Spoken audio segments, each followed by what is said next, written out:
जय माता दी दोस्तों।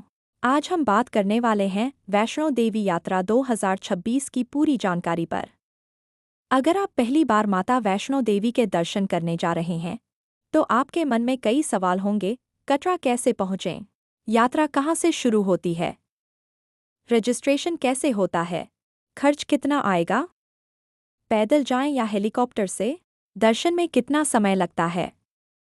और यात्रा में किन बातों का ध्यान रखना चाहिए? सबसे पहले समझिए कि माता वैष्णो देवी का पवित्र भवन जम्मू कश्मीर के त्रिकुटा पर्वत पर स्थित है। यात्रा की शुरुआत कटरा से होती है। कटरा पहुंचने के बाद भक्त यात्रा पंजीकरण करते हैं और फिर भवन की ओर चढ़ाई शुरू करते हैं। आजकल यात्रियों के लिए RFID यात्रा एक्सेस कार्ड बहुत महत्वपूर्ण है। कई रिपोर्टों और श्राइन बोर्ड की सेवाओं में यात्रियों को ऑफिशियल रजिस्ट्रेशन और ऑथोराइज्ड काउंटर्स से कार्ड सेवा लेने की सलाह दी जाती है।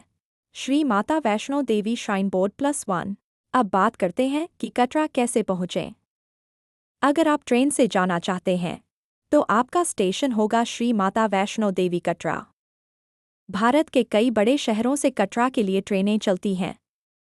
दिल्ली, जयपुर, जम्मू, पंजाब, हरियाणा और उत्तर भारत के कई इलाकों से यात्रियों को ट्रेन का विकल्प मिल जाता है।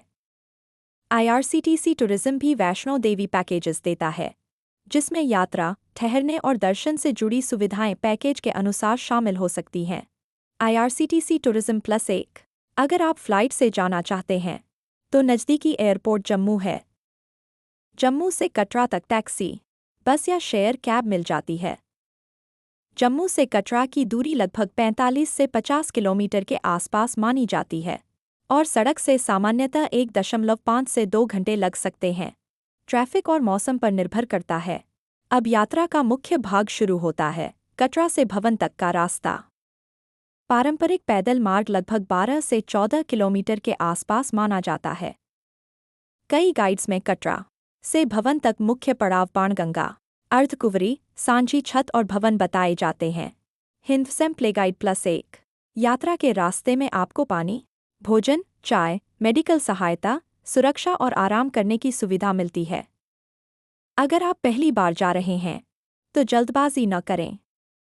आराम से चलें। खासकर बुजुर्ग, बच्चे और जिन लोगों को सांस या घुटनों की दिक्कत है, उन्हें धीरे चलना चाहिए। अब सवाल आता है, पैदल जाएं या हेलीकॉप्टर से? अगर आप पैदल जाते हैं तो यह सबसे भावपूर्ण अनुभव होता है। रास्ते में जय माता दी के जयकारे, भक्तों की भीड़, पहाड़ों का वातावरण और माता का नाम यात्रा को यादगार बना देते हैं।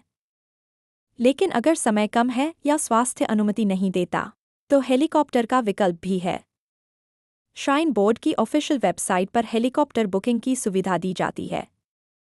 2025-26 के लिए प्रकाशित जानकारी के अनुसार कटरा संजीछत राउट का हेलीकॉप्टर फेयर 2,320 रुपये वन वे इंक्लूडिंग GST बताया गया है, जो 16 अक्टूबर 2025 से 15 अक्टूबर 2026 तक लागू बताया गया है। मौसम खराब होने पर हेलीकॉप्टर सर्विस रुक सकती है, इसलिए फाइनल स्टेटस यात्रा के दिन ऑफिशियल सोर्स से चेक करें। मां वैष्णो देवी +1। हेलीकॉप्टर आपको संजीछत तक ले जाता है।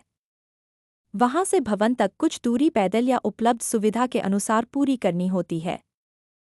हेलीकॉप्टर से यात्रा करने वाले यात्रियों को भी समय, ID प्रूफ और बुकिंग नियमों का ध्यान रखना चाहिए।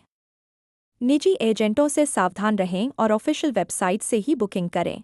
The times of India battery car की सुविधा भी कई भक्तों के लिए मददगार होती है, खासकर अर्धकुंवरी से भवन राउट पर।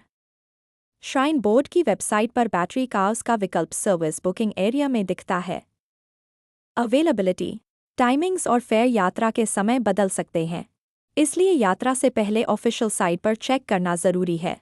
Shri Mata Vaishno Devi shrine board +1। अब बात करते हैं खर्च की। अगर आप बजट ट्रिप कर रहे हैं तो खर्च आपकी सिटी, ट्रैवल मोड और स्टे पर डिपेंड करेगा। उदाहरण के तौर पर दिल्ली, जयपुर जैसे शहरों से ट्रेन द्वारा 2-3 दिन की सामान्य यात्रा में प्रति व्यक्ति लगभग 3,000 रुपये से 7,000 रुपये तक खर्च आ सकता है। इसमें ट्रेन टिकट, कटरा में रुकना, भोजन, लोकल ट्रैवल और सामान्य खर्च शामिल हो सकते हैं। अगर आप अच्छा होटल लेते हैं, हेलीकॉप्टर लेते हैं या प्राइवेट टैक्सी करते हैं तो खर्च 8,000 रुपये से 15,000 रुपये या उससे ज़्यादा भी जा सकता है। बजट प्लान कुछ ऐसा हो सकता है। ट्रेन टिकट 600 रुपये से 2,000 रुपये कैटेगरी के अनुसार। कटरा में स्टे 800 रुपये से 2,500 रुपये पर नाइट होटल के हिस्सा।